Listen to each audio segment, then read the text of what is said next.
In this video, I show you how to send audio messages on your iPhone. If you're new to the channel, please go down below and consider subscribing. And once you've done that, please go down below and consider leaving a like if you find this guide useful. And let's jump straight into this guide. So the first thing you need to do is go and find somebody you want to go and send a voice message to. Or if you're doing this for the first time, just do it with like a friend or something, just so it doesn't matter if you go and send one by accident, because it can be quite easy to do.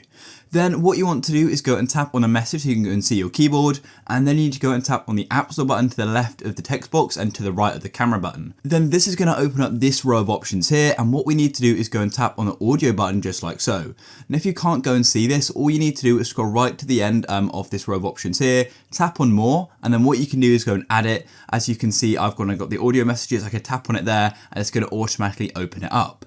Now, as you can see, we can now go and tap or hold to record. So that's what I'm going to do. So what you need to do is just hold your finger on the microphone, and I'm now recording it. As you can see, where the text would usually appear, we can go and see that I'm talking.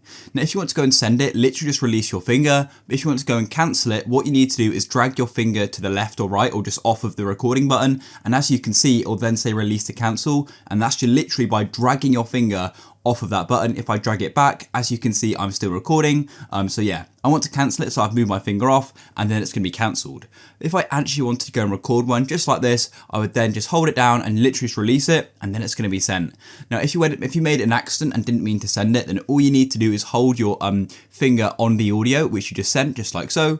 And it's going to take a moment, and then as you can see, we've got a few options, and all you need to do is go and tap on undo send, just like so, and then it's going to be unsent. As you can see, it said you unsent a message. Tucker may still see the message on devices where the software hasn't been updated, but it should be removed. And that's literally it, guys. If you found this useful, please go down below and consider leaving a like. Peace.